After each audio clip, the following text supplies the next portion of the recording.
Bonjour à tous, toutes mes excuses de m'être absentée mercredi, j'étais vraiment pas en grande forme, mais ça va beaucoup mieux. Je vous reçois chez moi pour vous présenter 3 auteurs qui ont radicalement changé ma façon de voir l'éducation, qui m'ont aidé à devenir la maman que je suis et la maîtresse que je suis aujourd'hui. Ce sont des livres qui sont très faciles à lire, qui sont bourrés d'exemples et de choses très pratiques et très concrètes à mettre en place au quotidien. Ce sont des grands classiques. La première personne que je vous présente, cette autrice, s'appelle Isabelle Filiosa. Elle est psychothérapeute et mère de 2 enfants aussi. Et ce livre, au cœur des émotions de l'enfant, nous permet de comprendre ce qui se passe à l'intérieur des enfants. Et surtout, ça nous permet aussi de réfléchir à quel message on veut transmettre à nos enfants et donc de réfléchir à nos réactions face peut-être aux crises des enfants. Il se roule par terre, il vous dit qu'il vous déteste. Tout d'un coup, son cœur explose de joie et il se met à s'exciter comme un malade. Qu'est-ce qui se passe dans la tête de cet enfant? Comment je réagis? Les réponses sont dans ce livre et croyez-moi, franchement moi ça m'a ouvert les yeux et ça me permet de prendre énormément de recul sur des situations qui auparavant pouvaient me stresser ou même me donner envie d'avoir des réactions pour lesquelles j'étais pas forcément fière de moi. Qu'est-ce qu'on fait quand on est démuni devant l'intensité des émotions des enfants? Eh ben, ce livre apporte des réponses concrètes et honnêtement, moi, ça m'a ouvert les yeux et je n'ai plus jamais regardé un de mes enfants en pleurs de la même façon. Un deuxième livre que j'adore, 2 autres femmes, Adèle Faber et Elaine Mazlish. Faber et Mazlish. Alors, le livre ici est en anglais, mais vous le trouverez facilement en français parce que c'est un best-seller international. Comment parler aux enfants pour qu'ils écoutent et comment écouter pour qu'ils parlent.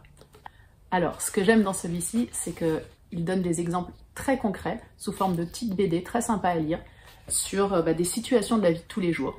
Les chaussettes sales qui traînent, un enfant, un ado qui lève les yeux au ciel quand vous lui parlez. Plein de petites choses de la vie quotidienne qui, généralement, nous font réagir d'une façon dont on n'est pas très fier. Et là, ça donne plein d'astuces, plein de conseils sur justement comment entrer en communication avec l'enfant pour que ni l'un ni l'autre ne se sentent ni fâchés ni énervés et que chacun reparte pas brouillé.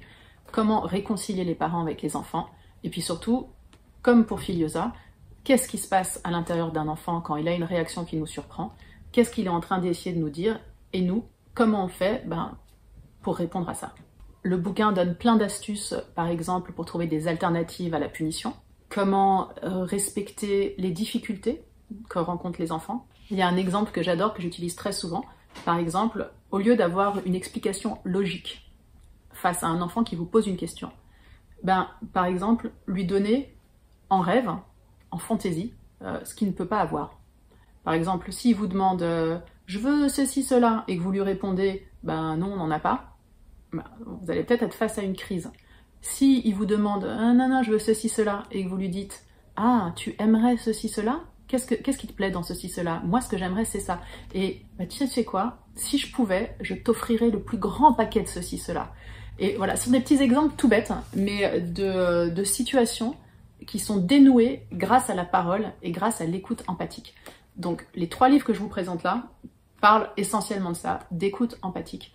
Et si le terme vous est pas familier, franchement, foncez et lisez un de ces 3 auteurs parce que vous allez voir que ça change la vie. Le 3e auteur que je vous présente, c'est Marshall Rosenberg, le père de la communication non violente, un très grand monsieur qui est décédé maintenant et qui, moi, ne cesse juste de m'émerveiller à chaque fois que j'ouvre le livre et que je lis ces mots, parce que c'est tellement plein de bon sens et ça paraît d'une telle évidence que la vie serait plus simple si tout le monde, je vous présente Junior, si tout le monde communiquait de cette façon. C'est pas le meilleur exemple de livre que je vous propose de lui. Moi, je vous conseille de commencer par Les mots sont des murs ou des fenêtres, qui est absolument super. C'est un livre qui enseigne la communication, qui enseigne à dénouer des conflits, qui permet aussi de repérer nos propres besoins qui ne sont pas forcément comblés et de repérer les besoins des autres. Les bases de la communication non violente, ça paraît tout simple, donc je vais faire un raccourci.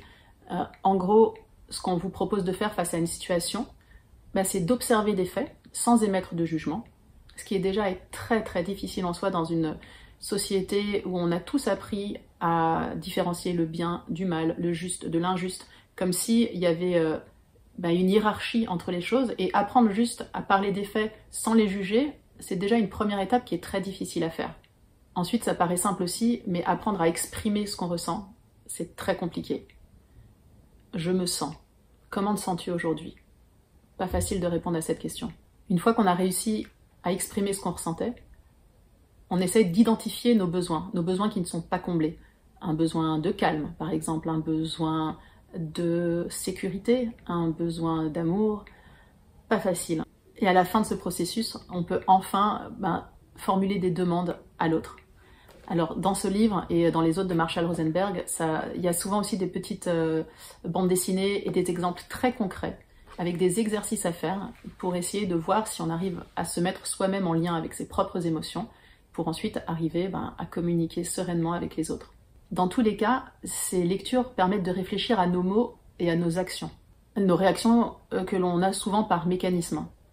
Se mettre à se poser des questions, c'est déjà évoluer parce que c'est vraiment regarder notre responsabilité en communication et notre responsabilité en tant qu'adulte qui s'occupe d'enfants.